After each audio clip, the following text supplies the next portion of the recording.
बुद्ध का एक शिष्य बुद्ध के संदिग्ध में 6 वर्षों से था। वो एक दिन महात्मा बुद्ध के पास आया और बुद्ध से कहा, हे बुद्ध, मुझे आपके पास है 6 साल हो गए। मेरे बाद कितने शिष्य आए, उन्हें आपने इस बीच किसी एक दिशा में ज्ञान देने के लिए भेजा, लेकिन मुझे अभी तक नहीं भेजा। क्या मुझे अभी तक बुद्धत्व प्राप्त नहीं हुआ? बुद्ध मुस्कुराए और बोले, यह तो तुम्हें खुद समझना होगा कि तुम्हें बुद्धत्व प्राप्त हुआ है या नहीं। शिष्य बोला, हे बुद्ध, आपने मुझे इन 6 सालों में जो भी उपदेश दिया मुझे वो सब याद है। आपकी बताई एक एक बात मुझे याद है। आप मुझसे भी पूछ सकते हैं, मैं आपको हर उत्तर देने के लिए सक्षम हूँ। आप मुझे एक मौका तो दे ताकि मैं किसी भी दिशा में जाकर लोगों को आपके ज्ञान के बारे में भी बता सकूं। बुद्ध ने कहा, ज्ञान की बातों को याद रखने से कुछ नहीं होता जब तक आप उसे अपने आचरण में ना लाओ। जब तक आप किसी भी चीज को अपने आचरण में नहीं लाओगे तब तक आप दूसरों को नहीं कह सकते कि वो उसे अपने आचरण में लेकर आए। शिष्य ने कहा, जो भी हो, कृपया आप मुझे एक मौका दे। आप मुझ पर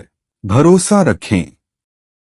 मैं सभी को अपने ज्ञान से प्रभावित कर सकता हूँ। मैं लोगों को ऐसी बातें बता सकता हूँ जिससे उनके जीवन में शांति आएगी और वो शांतिपूर्ण अपना जीवन जी सकेंगे। बुद्ध ने कहा, अभी तुम तैयार नहीं हो। जब तुम तैयार हो जाओगे मैं तुम्हें खुद सही मार्ग पर जाने के लिए कहूँगा। शिष्य ने कहा, क्यों बुद्ध, आपने मुझे इन 6 वर्षों में इतना भी ज्ञान नहीं दिया जिससे मैं लोगों को प्रभावित कर सकूं। बुद्ध ने कहा, ठीक है, तुम पूर्व दिशा की तरफ जाओ, वहां तुम्हें एक गाय मिलेगा, उससे तुम भिक्षा मांग कर लाओ और वहां के लोगों को अपने ज्ञान से मदद करना। कल सुबह तुम वहां अकेले जाना और शाम को आकर मुझे बताना तुमने कैसे वहां के लोगों की मदद की। वह शिष्य ये सब सुनकर बेहद खुश हो गया और बुद्ध का आशीर्वाद लेकर चला गया और वह रात भर ज्ञान समेटता रहा और मन ही मन सोच रहा था कि मैं कल ऐसे ज्ञान की छाप छोड़ूंगा कि वहां के लोगों के साथ बुद्ध भी मुझसे प्रभावित हो जाएंगे। सुबह उठकर वो महात्मा बुद्ध को प्रणाम करने गया। उन्हें प्रणाम कर वह पूर्व की तरफ निकल गया। शाम को जब वह वापस आया तो बुद्ध ने देखा कि उस शिष्य के माथे पर चोट लगी है और खून बह रहा है। बुद्ध ने उसे पट्टी की और पूछा, तुम्हें यह चोट कैसे लगी? शिष्य ने कहा कि बुद्धि, वहां के लोग बेहद दुष्ट हैं, उन्हें जरा भी बुद्धि नहीं है। मैं उस गांव में भिक्षा लेने गया पर किसी ने मुझे भिक्षा नहीं दी, सब मुझे गालियां दे रहे थे।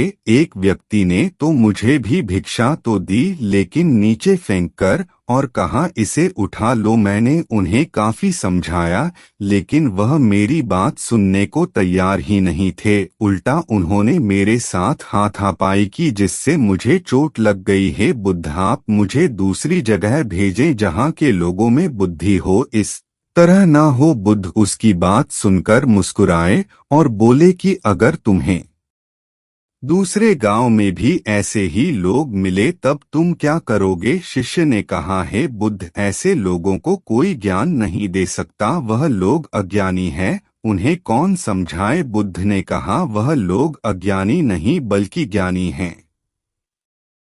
उनके पास बहुत बुद्धि है परंतु उनके पास खुद का ज्ञान है।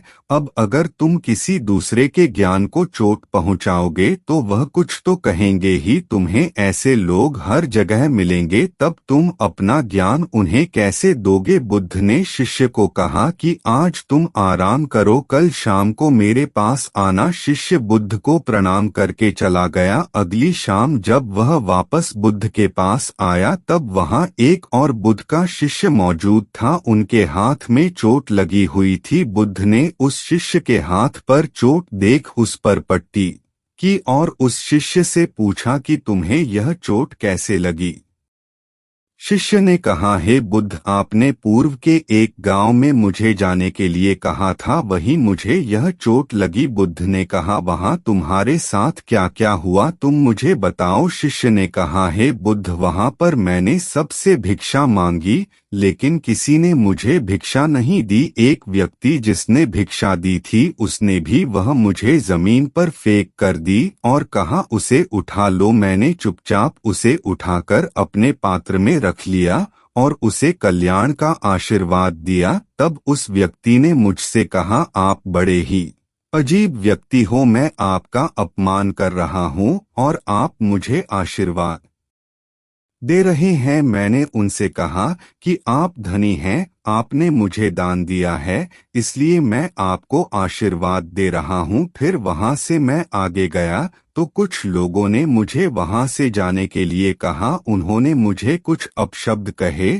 और मुझ पर कुछ पत्थर फेंके, जिससे मुझे चोट लग गई। जब मैं वापस आ रहा था तब मैंने एक माँ को रोते हुए देखा। वह अपने बीमार बच्चे को लेकर चिंतित थी। मैं तुरंत जंगल से जाकर उसके लिए जड़ी बूटी ले आया, लेकिन वहाँ के लोग मुझे जड़ी बूटी देने नहीं दे रहे थे। फिर मैंने उनसे विनती की कि वह मुझे उस बच्चे का इलाज करने दें। उसके बाद वो जैसा कहेंगे मैं ठीक वैसा ही करूँगा। फिर जिस व्यक्ति ने मुझे भिक्षा दी थी उसने गांव वालों को समझाया। तब उन्होंने मुझे उस बच्चे को जड़ी बूटी लगाने दी। उसके बाद वह बच्चा ठीक हो गया। फिर गांव वालों ने मुझसे अपने किए गए अभद्र व्यवहार के लिए क्षमा मांगी और मुझे धन्यवाद कहा। फिर मैं वहां से वापस आ गया। हे बुद्ध, आपसे एक विनती है। उस गांव के लोग बहुत भोले भाले और सीधे हैं। क्या मैं रोज उसी गांव में जाकर भिक्षा मांग सकता हूँ? ये सभी बात वो पहला शिष्य भी सुन रहा था। उसने यह सुनते ही बुद्ध के चरणों में गिरकर कहा कि हे बुद्ध, मैं समझ गया हूँ कि अभी मैं उस लायक नहीं हुआ कि दूसरों को ज्ञान दे सकूं। बुद्ध ने कहा, हमें बाहर वैसे ही लोग दिखाई देते हैं जैसे हम भीतर से होते हैं। जब तक हम स्वयं को नहीं बदलते तब तक हम किसी को भी नहीं बदल सकते। खुद में परिवर्तन करना बेहद जरूरी है। कोई भी बात बताने से पहले उसे आचरण में लाना बेहद जरूरी है, क्योंकि आचरण में लाई हुई चीज को बताना समझाना बहुत आसान होता है और उसे लोग बेहद आसानी से अच्छे से समझ पाते हैं।